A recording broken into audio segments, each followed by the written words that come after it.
We have the 15 key.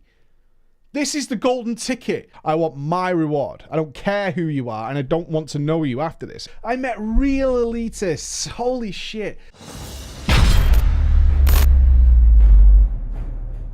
Holla ballers! What's going on? It's Preacher, and we're back again with the newbie project. I hope this would be the last video in this series, because unfortunately my character is now tracked because it's been like a reset, so people have found me and been whispering me and stuff. Now, that is an easy out for a lot of people, because I'm very aware of how closely this is being followed by all kinds. It's spurred a lot of conversation about what the reality is that's going on in the kind of middle of the game. And obviously the naysayers and the people who this kind of hurts. It does kind of hurt, because there's some very hard truths that I've uncovered doing this. It's been interesting for me. I've had a lot of fun in many ways. It's some terrible experiences which you guys enjoy the most, I think. I've got some crackers for you this week. But I'm going to be very careful about what I say, because it's very easy for a lot of people like to twist what I say. So I'm going to try and make it not as easy as it usually is when I'm kind of rambling on. So I've got some notes and things. So we started this reset. We did a Mythic 15 in our first reset. That was a great achievement. It proved it was totally possible. It takes some effort. You got to put up with a lot of nonsense, but it is absolutely possible to get that done very quickly. And I've seen how many of you have like, okay, I need to get into Mythic Plus and see if I can hit this myself, because obviously it is totally doable. We also did normal on Taurus, and we had a big 960 cachet waiting for us at the reset. Now, so a few things that have been abandoned because they're no longer necessary. One is World Quest, totally done. I hit level 75 of my artifact weapon on the reset day. That means World Quests for me are absolutely just dead in the water. That entire piece of content is just completely gone. And the more we progress through this, the more and more content is actually reduced so quickly. So quickly, unless you do what you should do, which is set yourself personal goals. If I had a personal goal of, say, attaining flying, right, then World Quest would not be dead to me. I'd have plenty of things to go and do. If I wanted to get like artifact power in all 3 of my weapons, sure, that's something we could go and do. Wouldn't take very long. Should point that out, and then that content would dry up. But for a lot of things, we're kind of down to just getting curve on this character. That's all that really remains. So we started at 936-ish, I think it was. And I think it was like 939 actually, or 937. I knew that whatever lay for us in that Mythic Cachet would easily sail us over 940 and break into another barrier. And I've talked often about the golden key, getting the key to the golden city, which is when we are able to do whatever the hell we want with this character. It's kind of a fallacy, and I'll explain why shortly, how that really doesn't exist. And if it does exist, and when it kind of exists, it doesn't exist for very long, which is kind of the big loop that Blizzard has created, intentionally, I might add. So we got a Mythic 14 key, Halls of Valor. So starting the reset, what was the best option for things for us to do? Our weekly quest was PvP, so that's not going to give us anything, so that's out of the water. Did the world bosses, didn't get anything, kind of classic. And then it was the choice. We need to get...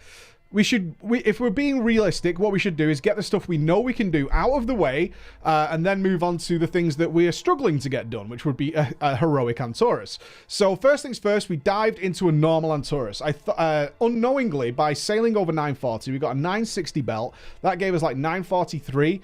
That had opened this door which we could get into any normal Antaurus we wanted at all. That was great. That was a really good feeling. It's like, okay, I've achieved this. I could walk into any normal Antaurus I want at this point. So I did that.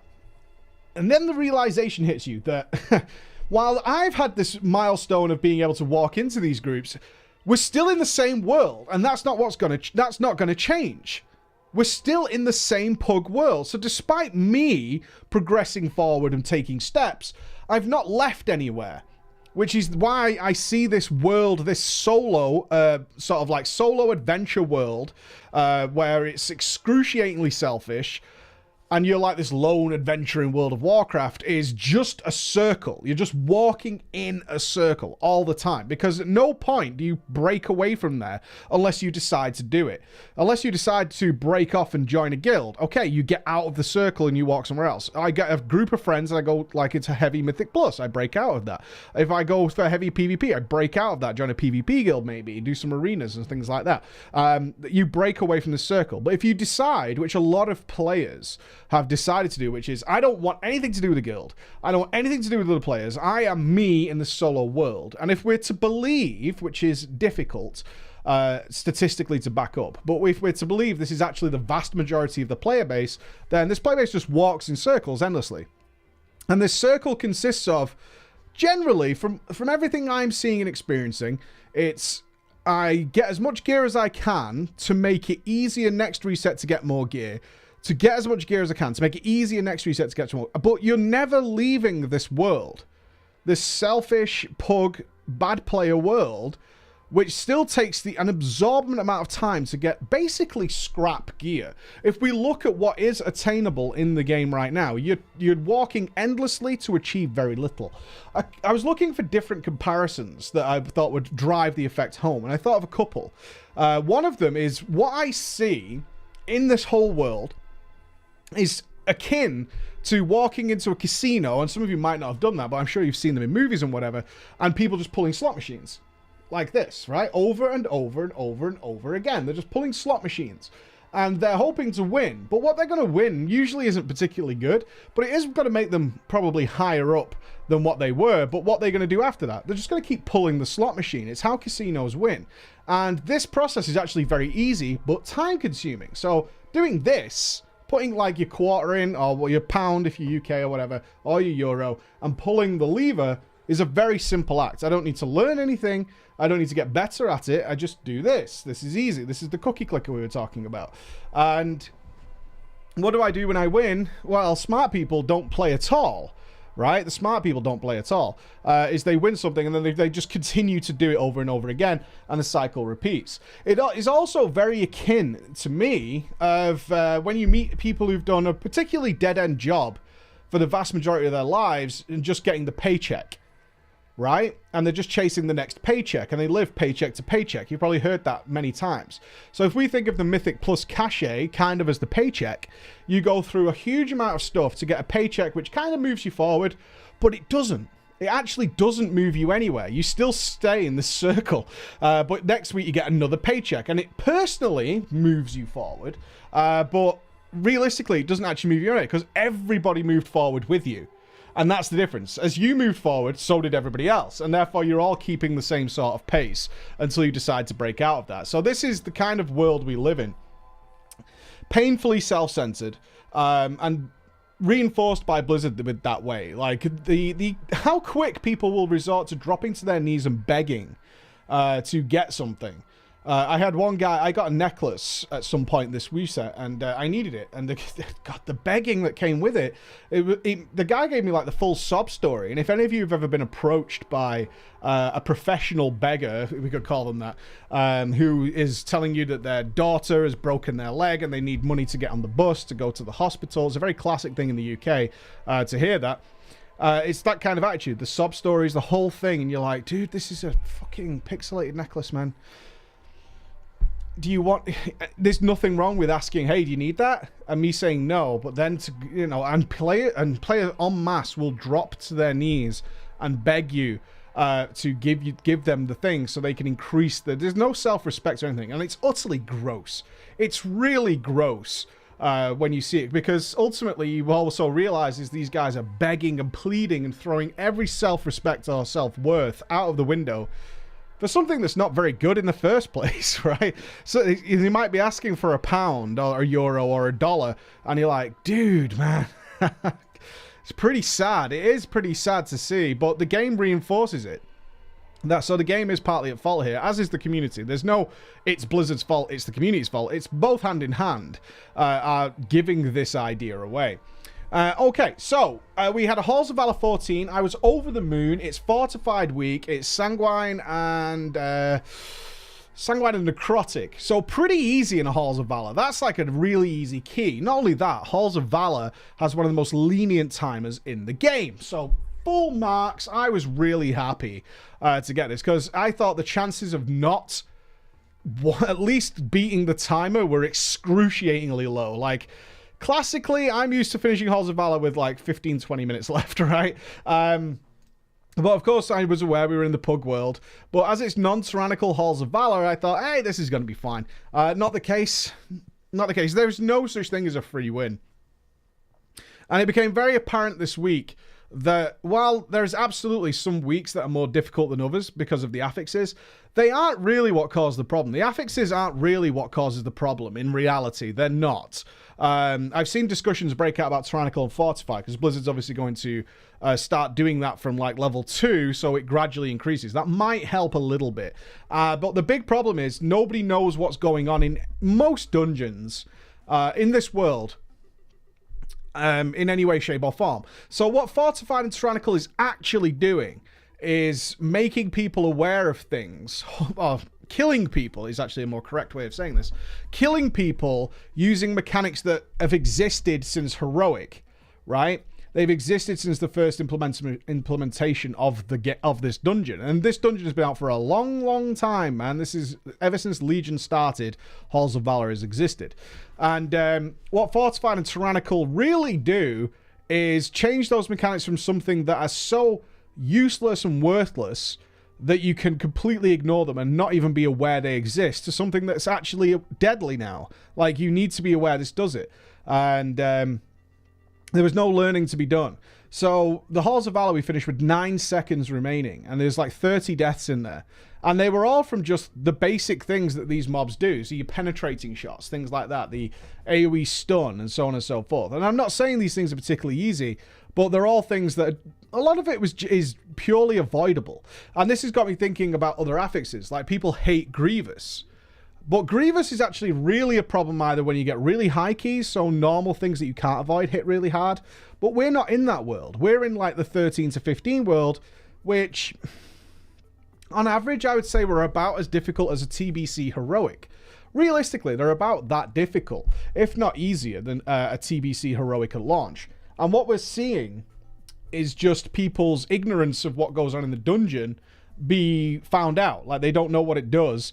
And often when it kills them, they didn't realize what it was in the first place. Like, they don't say, because I saw the same guy die to the same thing multiple times. He's obviously not realizing what's killing him. And more than likely, they're going to blame the healer. Similar with Grievous, if you take all the unnecessary damage, then it's not Grievous that's really killing you. It's the fact that you're starting on 20% health with Grievous. And you're asking a hell of a lot of the healer to not only cure avoidable damage, but also a ticking dot on top of that. And then you'll look at groups that are super high dealing with Grievous, and on a lot of occasions they're not taking any of the avoidable damage, and Grievous doesn't seem to come into effect until it's forced damage much later on. So I'm not convinced anymore that the affixes are a problem. It's simply showing people or explaining to people what the dungeon is doing in the first place. And nothing to do with the affixes. The affixes expose that ignorance. And that doesn't mean that they're broken or too hard. Exposing ignorance isn't something that's too hard to do. It's something you're supposed to learn from. Can Blizzard do a better job of that? Absolutely. Absolutely. I would love it if there was an optional, and I always say optional because some players don't need it, an optional window that says, oh, you killed, say, Heimdall. You took damage from these sources. So it might be like the Drake going across the middle of the room. And people might seemingly still, as you guys were probably aware, don't know that that's how it works. And therefore it says to you something like, you took damage from this. Look to the Drakes on either side of the room when Horn of Valor is cast to avoid this. You know, something that just says, oh, okay, maybe I should be aware of that. And if players continue to choose to ignore that, the likelihood is the only solution is continuous dumbing down of the game. And we'll get to that later. So Halls of Valor done. Ended up with a Court of Stars 15. Was super interested for 2 reasons here. One, we have the 15 key. This is the golden ticket to get anybody we want. And I was really interested to see what it would be like to put a 15 key into the Pug world and see what happens. Not only that, Court of Stars is a little tricky. Court of Stars can either be one of the easiest, most basic dungeons you ever do. Like, you'll just have this run that just cleanly goes through. Or Court of Stars can turn it into an absolute disaster piece. If you've watched the Daily Preach, the TDP that we do, Court of Stars is kind of a meme. Because we always say, as soon as we get to Court of Stars, like, will we kill the imps today? Because regardless of how long that dungeon has been out, people don't kill the imps, and they wipe us regularly. And it's a common occurrence that people try to bypass this obvious major danger zone. Even if they know it exists, they try in some ways to skip it or rush past it, and it never ever works. So, going to Court of Stars, I put the key in, and I filmed the whole thing. Boom, boom, boom, boom, boom, boom, boom, boom. People, give me that 50 key. Give it me, give it me, give it me, give it me. Because if you have not been following Legion, the highest key you do rewards you with the cachet at the end of the week, up to a maximum of 15. So once you get a 15 done, and I mean done, so there's a timer associated with Mythic Plus. Now, in order to do get the best reward ever, you don't have to beat the timer. You just have to kill the last boss in a 15 dungeon. So it doesn't matter if it takes 4 hours or 4 minutes. As long as you killed the last boss in a 15, you're done. You're going to get that big reward at the end of the week. You're going to get the big fat paycheck, right? You're going to get the best paycheck you can get. That's your bonus. So I installed Rated.io at this point. I figured that, realistically speaking, if I was a new player and I kept seeing Rated.io listed everywhere, chances are I'm going to put it in. That's how gear score spread so quickly. It just appeared everywhere and people were like, what is it? I better get it. That's how it goes. So I installed Rated.io. Let's play a game. Who would you have picked from this list of people? Who would you have picked? So we had like a tank healer DPS combo, a rogue who was carrying somebody who was either a healer or a tank, and lots of individual people signing up. All considerably higher geared than me. I was like 943 at this point. Okay, so let's have a look-see. Let's have a look-see. I checked the Rated.io scores. So the tank healer DPS group had like a 2.2k, a 1.7, and a 1.4 or something like that. The very high geared carry rogue only had like 500. And then there was the individual players. So I think realistically, most people would have chosen the tank healer DPS combo for a number of reasons. One, they're a team. That means they're either from a guild or they're friends. There's probably some kind of communication there. There's a 2.2k guy in there who likely has some experience and maybe is going to explain it to whoever is in there who may not know what's going on. All the signals pointed to those were probably the best choice. And on top of that, I chose a very high-geared rogue. Because remember, this is the selfish world. I don't give a fuck about these people. And this is why it's so gross. I don't give a fuck who they are. I couldn't give a shit. I'm choosing the people who are going to get me my reward. And that's how this works.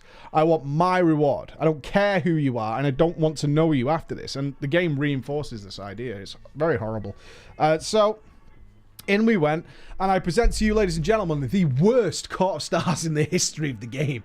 I was so frustrated and angry, which is kind of a running theme here. Is I banged my desk a couple of times. I was so genuinely angry. That it turned out the tank was the person who obviously didn't know what he was doing. But it also turned out, it became pretty apparent very quickly that the two guys with him also didn't really know what was going on. To the extent that nobody knew how to find the spy at the end of Court of Stars. None of them even clicked to the chatty guys. They had no idea what was going on, which was bizarre for me.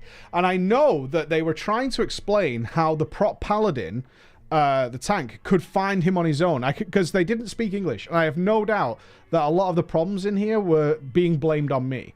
I have no issue showing my mistakes. In fact, I think it's very important. I can easily edit them out, but I want to show you guys that at all levels of the game, mistakes are made, and it's okay.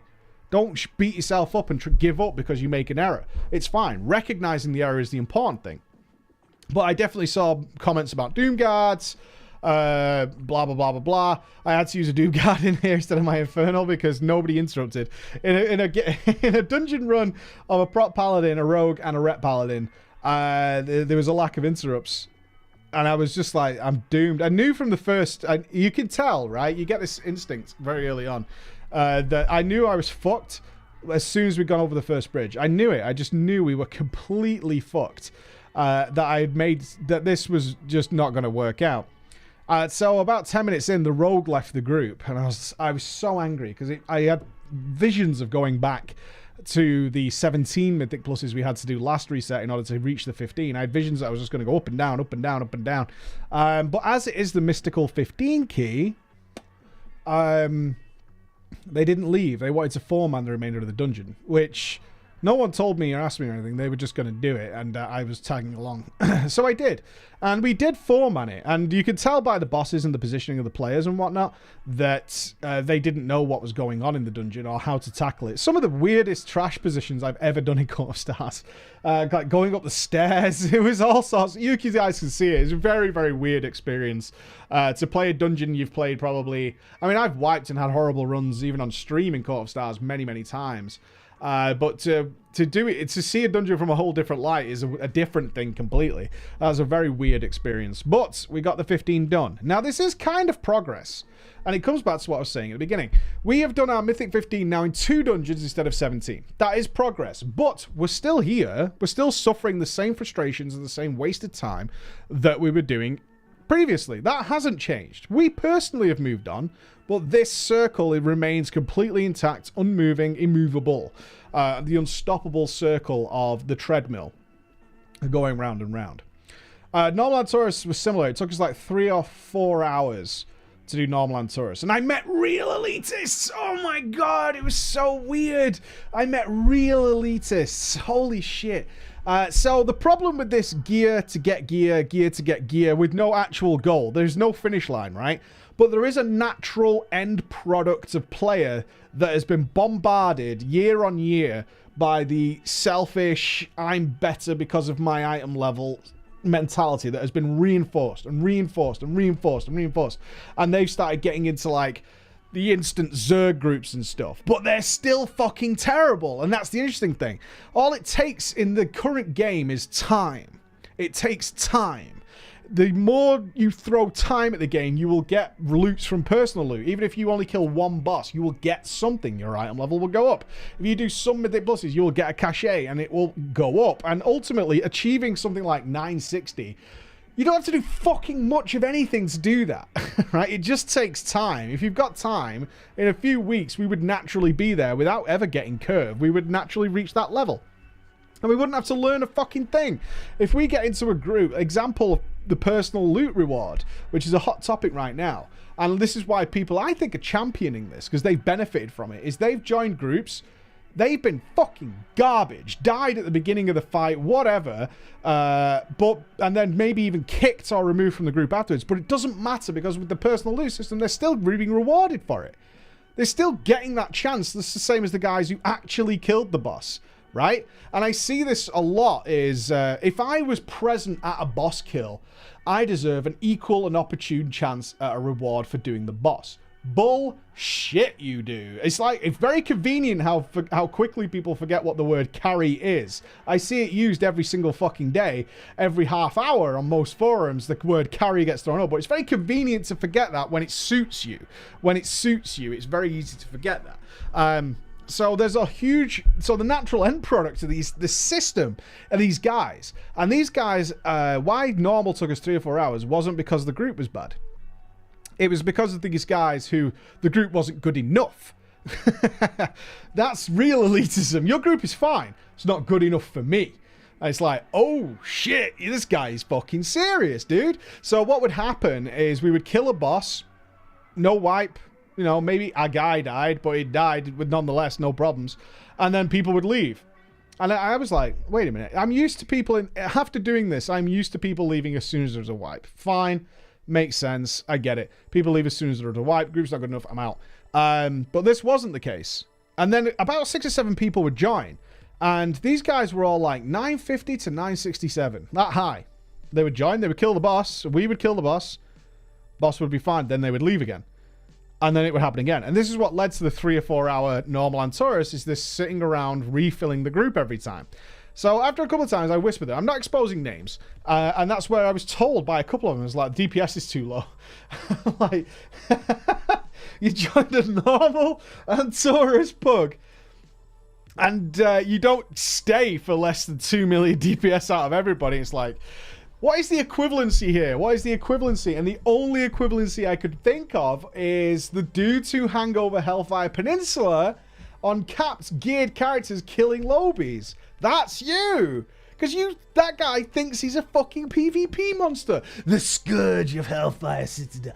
Hellfire Peninsula. He's the butcher of Hellfire Peninsula. It's like, dude, you just fucking suck. You're so bad. It's unbelievable. I was just doing some world PvP, mate. It's like, no, you're not.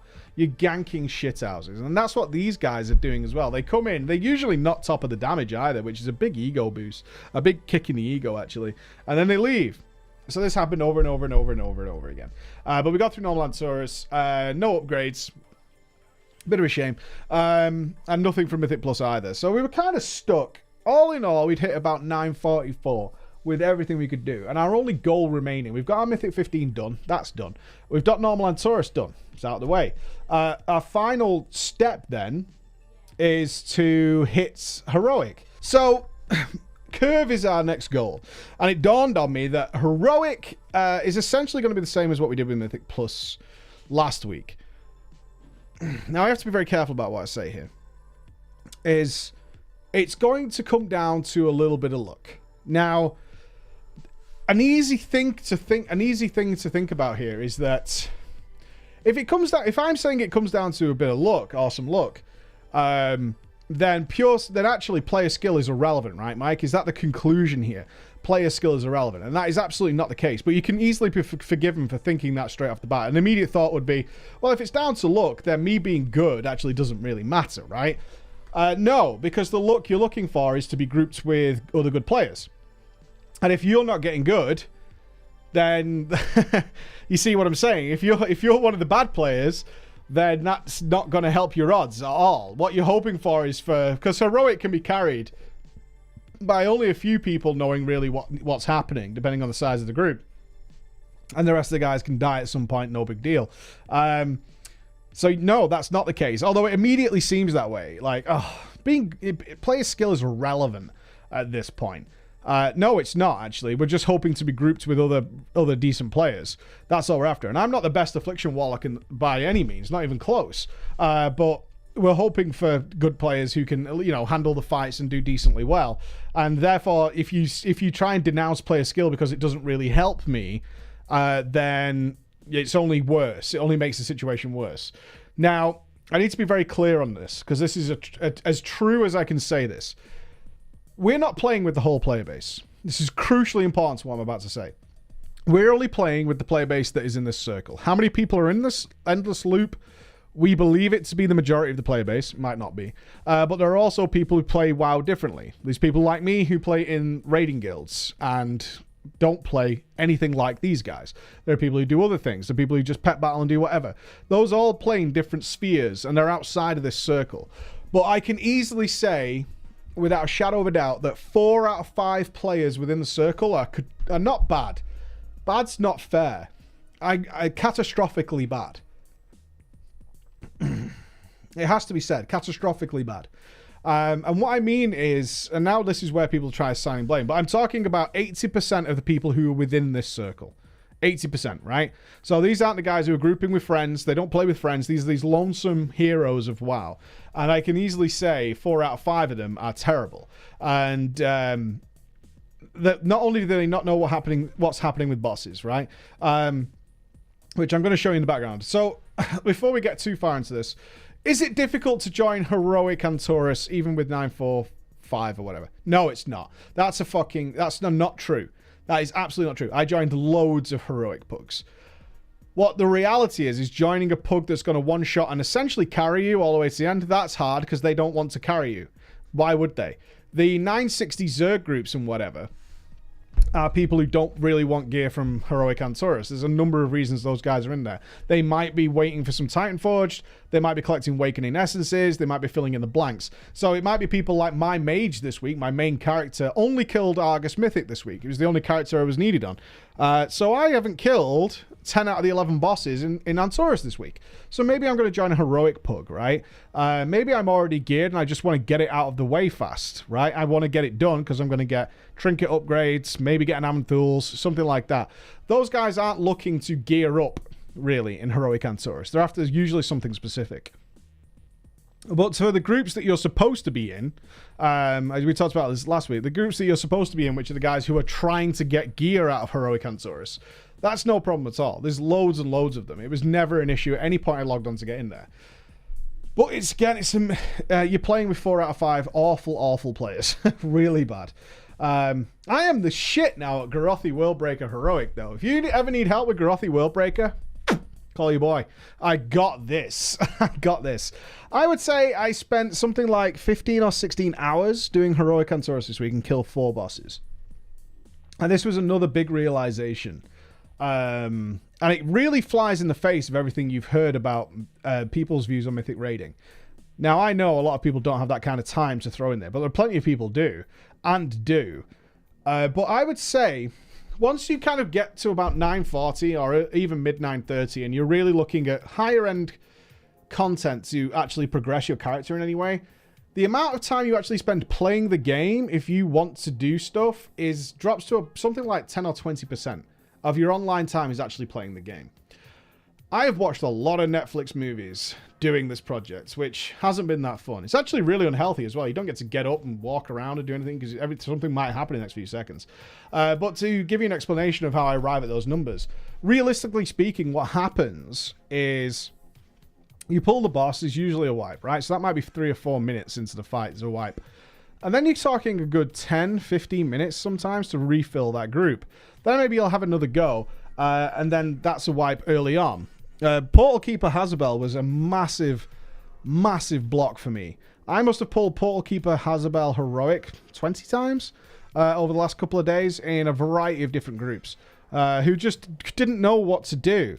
But they had an idea, and I think this is where streaming and stuff can be a little bit dangerous, or people taking the wrong message away, is a big focus in a lot of these groups was on CCing the ads.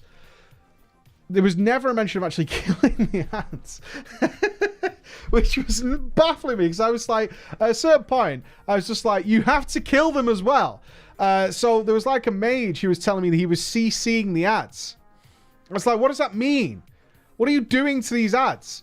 And he's like, I'm novering them and stuff. I'm like, that's not how this works, but people keep telling them, and it's like these LFR strategies. You guys have seen this. LFR strategies that make no sense. But kind of get away with in LFR. And the standard one for Portal Keeper is all melee go up to the portals, which is a terrible idea. Oh my god.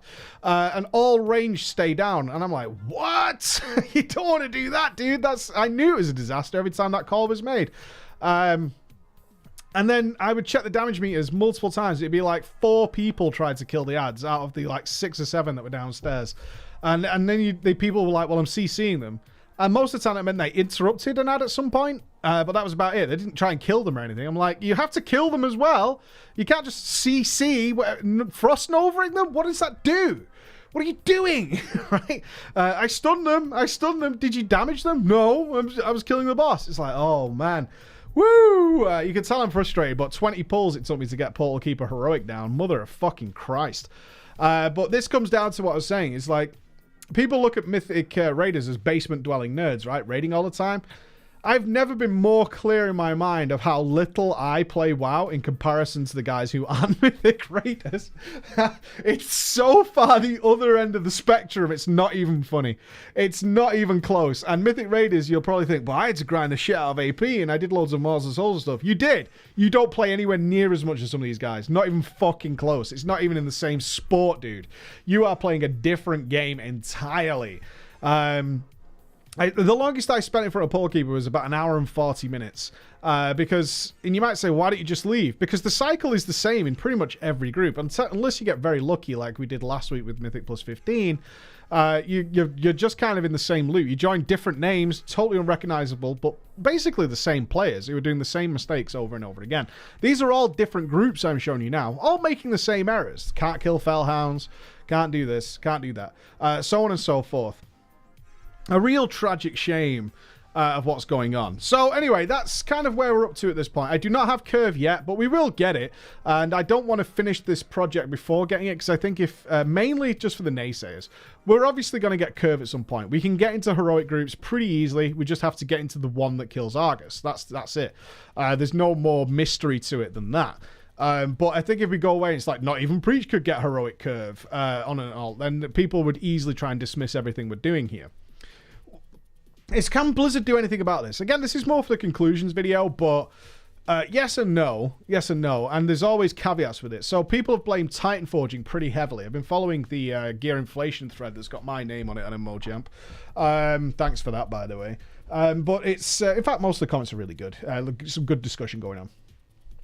Well, we could say something like, well, we need to let players know that it's them and not gear. Because right now, this world is facilitated and lubricated. The gears of this system keep working based on the idea that if I get more gear, life will be easier.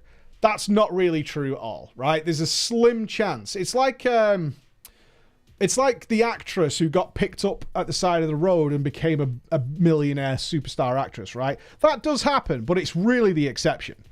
Most people are all just plodding along at the same pace and just going round and round and round and not going anywhere. That's the overwhelming majority of players. And I do believe a lot of them don't think it's them. Although we had a couple of instances this week where players whispered me because they were like 960. Several 960 Warlocks whispered me going, how are you doing that? Like, oh, can you show me how to do that? And I sent them the right way. I sent them to my videos, and I also sent them to like Warcraft logs and stuff just to check the talents they should be using. I did that quite a bit, and those guys were really grateful for that. But I also had some salty people as well, because I got into a couple of heroic guild runs, and which you might think that's the free win, right, Mike? No, because I beat their Warlocks, who were considerably better geared than me.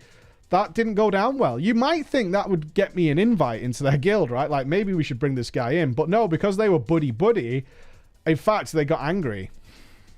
They weren't happy at all, which was a really interesting thing to see as well. Is this like, hey, here's this guildless Warlock. What, they may have known it was me or suspected it was me or something like that. I can't discount that, although I don't think that's the case. But when I was beating them, and I could tell they're inspecting me. So you can click on them and they're obviously inspecting me. And later on, it was like a lot of sarky comments towards me. And I was like, why is that? What is that? What is that? Why don't you? Because I don't think players want to accept that they're maybe making mistakes. But we could try and force that on players to say, it's you, it's not gear. And you could do that very easily by closing the gap between all the raid tiers. So you could have Mythic only 10 item levels higher than normal. So normal, and then Heroic is +5, and then Mythic is +5. So Mythic's still the best. I still think that makes total sense in an RPG, that the hardest content rewards the best things. But it doesn't have to be by much. I don't think it does. I don't think it has to be by much at all, but I think it should do. It makes sense to me from a video game point of view. And therefore, you know, if you're in Heroic gear, and you're wiping to something, you can't go, we need more gear. It's like, well, the Mythic guys are doing the harder version of this, and are only like 5 item levels higher than us. This is not a gear issue. But I think that would probably kill the circle. I think the wheels would come off, and as the vast majority of players in there, they'd be really unhappy if it was like exposed that you're just bad players. Because I think all the blame would go on someone else. Right? These guys are all bad players, but it's all bad players calling each other bad players. There's no victory to be had there, because no one accepts that maybe I suck. Maybe I'm really bad, right? Maybe I'm really shitty. That's one idea, but I'd love to see your ideas on this. This video's gone on too long already. But onwards we go. I'll see you again. Bye-bye.